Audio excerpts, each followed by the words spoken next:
Pune and Gujarat, the two sort of Nikhila, it's not a big match. It's a big match. Dhoni It's versus Raina. Dhoni versus Raina. It's Pune versus Gujarat. Yeah, and a blockbuster weekend to look forward to. Oh, great weekend. But Two double headers, yeah, Saturday and Sunday. All 8 teams playing. Yeah. Before we get to that, you were at the Wankhede yesterday. How was the farewell? Mumbai's farewell to Wankhede with a win. How was watching When that? I left the stadium, there was only one thing I could hear. Mumbai, Mumbai.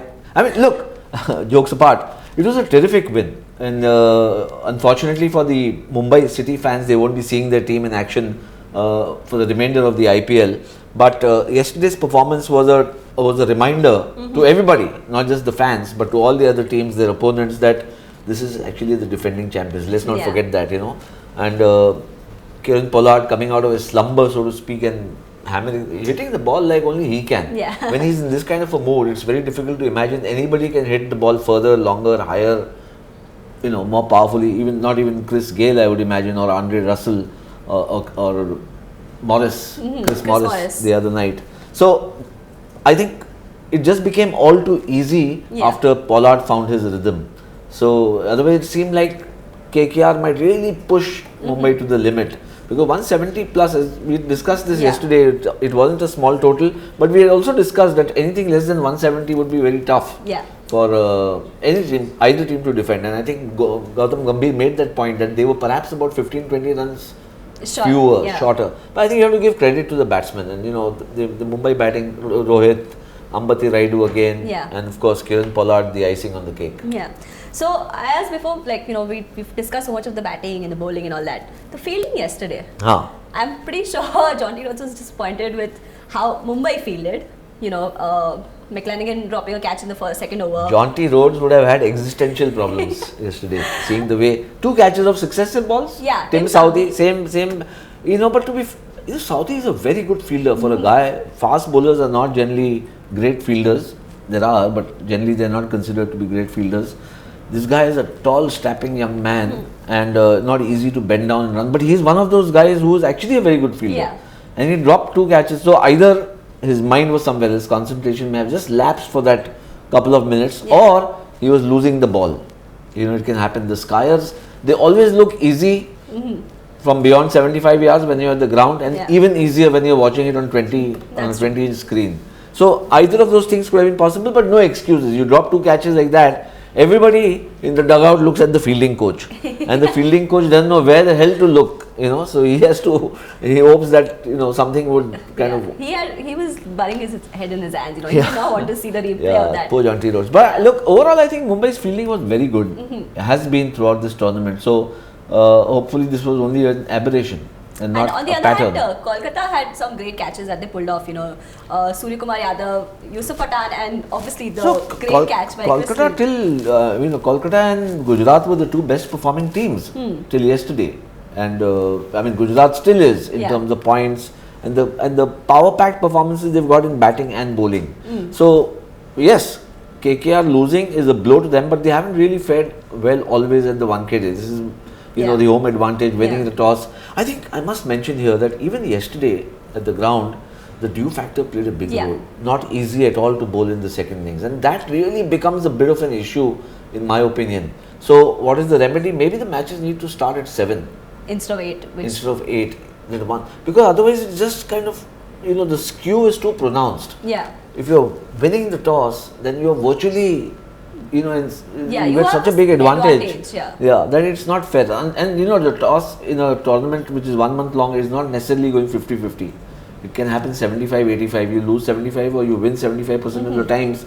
It makes a big difference. Yeah, and we've discussed how Kolkata rely on their spinners to sort of slow the innings down, which they couldn't do because of all captains now know it, all team managements know it. It's just that what kind of bowlers you got and players to exploit those conditions or not, and if you got the luck with the toss. Yeah. So that was yesterday, and now we're looking forward to today.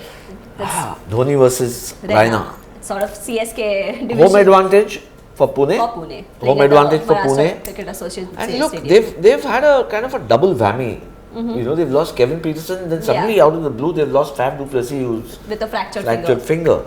And 2 big guns to go away is obviously a very serious blow. But They have the Usman. silver lining, Usman Khwaja, red hot form. Yeah. He's in red hot form and they've got him. And I hope they just kind of play him immediately. I know there's jet lag and this, that and the other which might happen. Yeah.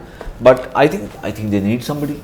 They need to get the runs. What Pune has been missing badly is just enough runs. Yeah. Their par score seems to be 150, 145, which isn't enough. Which is about 25, 30 runs short. So they have to get 170, 175 consistently to keep the hopes of winning alive. And remember, they are a little behind on the win percentage. Yeah. So they have to win from here more matches than they can afford to lose. In fact, it's about 65-35. They have to win 65% of their matches and have a little buffer of about 35, which means 1/3 of the matches. Otherwise, they're out. They're 6th on the table right now, and they're 6th. Yeah, but a couple of matches, wins could put you number 2. Like we saw Mumbai, they've climbed up the table with them. They've climbed up the table. So it's pretty much, apart from Gujarat Lions, who won virtually everything barring one match. All the other teams are sailing more or less in the same boat. Yeah. So, Ayaz, you've talked about Usman. We've seen what he can do for Sydney Hunters, and you think he should start today? I think he should. Is that something? I mean, unless he's landed up on just before the match. That's a different matter. But if he's come a little in advance and has enough, at least one good night's sleep. But what about Gujarat Lions? You think maybe James Faulkner not performing so well in the last match, Aaron Finch still being a concern. Finch is the concern. Finch is a concern for himself and of course for the complement in the sense of the squad. Yeah. Because he's a very key player. But he's not, interestingly enough, such a big concern in the playing 11 because Dwayne Smith has come along splendidly. So Dwayne Smith and Brendan McCullum, I mean, that's really going to be Dhoni's challenge. How do you get these two Johnnies out?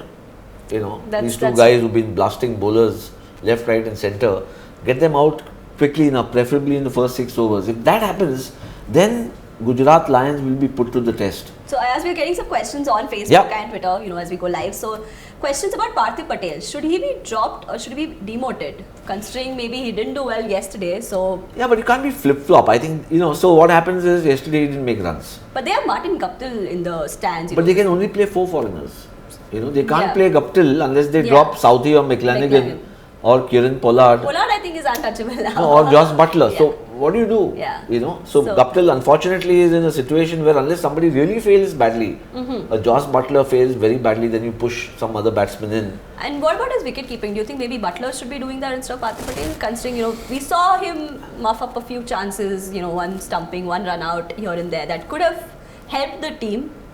I think we sometimes kind of assess players a little unfairly because he didn't do much yesterday against KKR, but the match before that he made 80 plus. Yeah.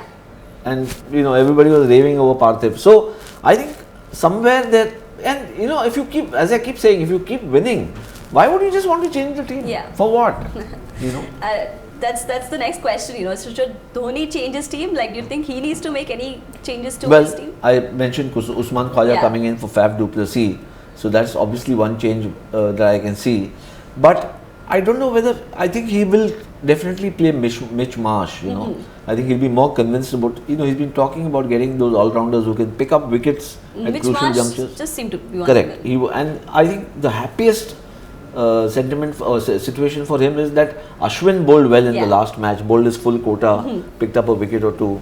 So he's got the 2 Ashwins as the spinners, which is good. He's got Mitch Marsh, who's the seam bowler, who's also getting some wickets. So I think he'll be in a happier frame of mind, but even so, to lose Kevin Peterson and Faf du Plessis, think of it, when you formed your team, when you went into the auction, you picked these guys up, you said, hey, I've got 2 big match winners. If one doesn't work, the other will work. And now both are gone. And Faf was in great form. He was in very good form. He's a brilliant fielder. So, and Peterson, of course, is also a match winner. We know can bowl a bit, but that's how the cookie crumbles. Both are gone. But they do have Ajinkya Rahane, and I know we've talked about him a lot because he's been doing so well. You think he's a danger man for Dhoni that Gujarat have to watch out for? Of course, I think, and remember, he is one of those guys who actually used to play for Rajasthan, and now he's come to Pune. While Chennai have lost a lot of players to Rajasthan who Dhoni would have loved to have kept, including Raina and Jadeja, and Gujarat Lions, right? And Bravo, McCullum and Bravo. So those are the 4 guys going great guns there. But that's life. You can't have everything that you wish. Dilemma for CSK fans, right? Like, who do they really? I mean, I'm sure most of them think Gujarat Lions doing so well. They tend to. Yeah, they'll be torn apart. Huh? Yeah, the Chennai Super Kings fans, but yeah, I think their loyalty will be a bit divided. But I think a lot of them will actually gravitate towards Dhoni because he's been their big hero, and they'll be wishing him a lot of luck in this match. So, what do you think? What do you think is panning out today? Do you think? I would like to see Dhoni get more overs. I would like Dhoni to be, in the forefront, leading the victory charge, as it were. The Dhoni we've come to see and accept and kind of all admire and fear, at least the rivals. We've seen in when the he IPL. does well, the team tends to do well. He's been the more, front foot. When I say front foot, I mean metaphorically, that he's on the front foot taking charge and doing things. Here, it almost seemed to me that he was perhaps, unsure as to what combination he's got, how he should take his team ahead in this match and the next. But a lot of those issues, I feel now, seem to have been resolved. So fine, you've lost Peterson, you've lost Duplessis, big blows, you've got to live with it. And having to live with it, I think you have to start getting more resourceful. You have to think a little more innovatively. And that's when Dhoni comes to, performing at his best. He shows what he is capable of. So predictions for today, Ayaz? Gujarat. If I can put you on the spot. You always want to put me on the spot. But I still think home advantage matters, but it could all go swing the other way with the toss. I thought that the toss factor may not be important or what the trend was changing, but having watched Mumbai win yesterday and the dew factor becoming, and is Mumbai Pune. So, it's also going to be, the dew factor is going to be a big thing even in Pune. So, I think the team winning the toss would definitely have an advantage. Yeah, and that's today, but we have 4 matches over the weekend as we discussed. Saturday we have Delhi taking on KKR at Firozshah Kotla, and we have Hyderabad who play RCB in Hyderabad. I think out of Saturday's matches and actually all the matches, I think Bangalore need a win the most. Like, they desperately need a win to try and go up the standings. So Bangalore need a win, then Punjab need a win. Punjab playing on Sunday against Gujarat. Punjab need a win badly. In fact, all the teams, whether you need a win badly to just kind of survive, or you need a win equally badly to bolster your chances, to take that big step ahead of the other teams. So I think it's, this is only 8 teams, and right now it seems that 6 are in this melee as to who will, one is way behind, one is a little ahead. That is Gujarat Lions and Punjab are the 2 extremes, but there are 6 teams jostling for space there, and therefore every match is important. And we are approaching sort of the halfway mark. We've had. I think at the end of this week, it'll be the halfway mark, and from there on, of course. But therefore, this week becomes even. It could be the pivotal week in many ways. So unless Punjab lose further, and therefore you start eliminating one team. But hopefully they won't. You want the interest to be alive, as I mentioned, till almost the last 8-10 days.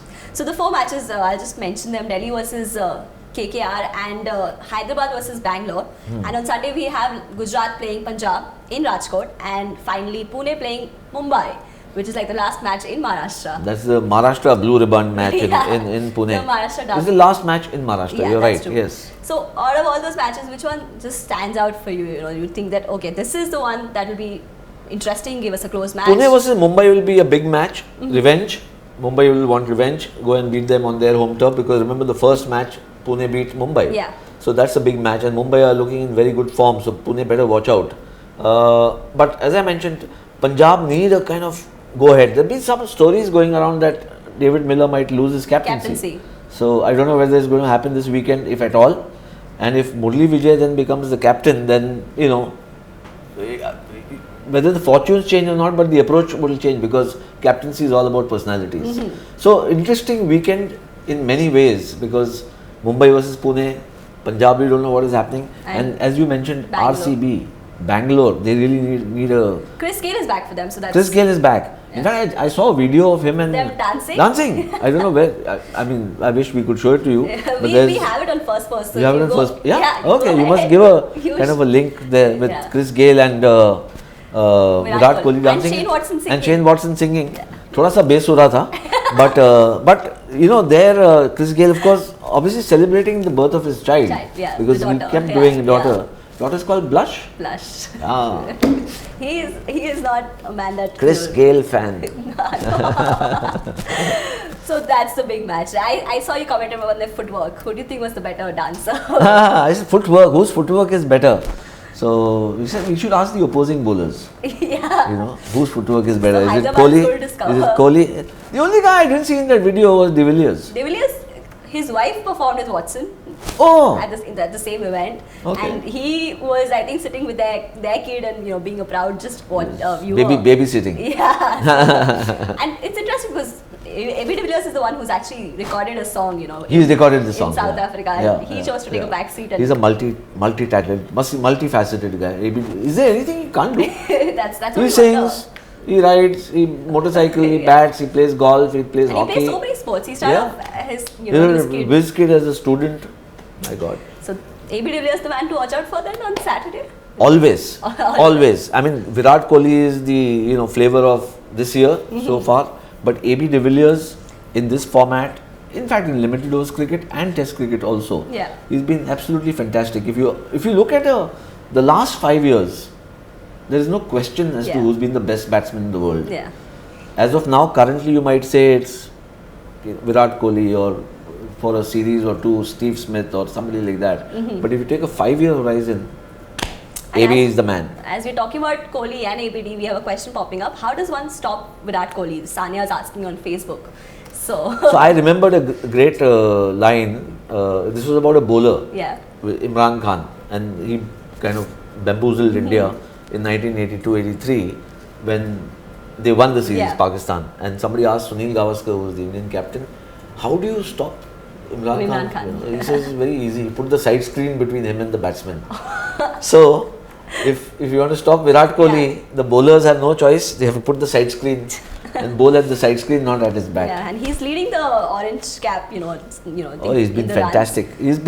I haven't seen anybody bat like this in the last 6 months that we've seen him. Long period, sustained form, consistency. I think for the last 18 months, from an Indian point of view, 18-20 months, Virat Kohli he's just gone from, he's from say the fourth story of a building to the top of a skyscraper. He's that much progress. The golden run, as golden run we're calling it. So that's what we'll watch out for this weekend. We hope you enjoyed today's match. Do make sure to tune in on Monday when we have a wrap up of all the action from the weekend. Thanks for tuning in. Take care. Thanks, Ayaz.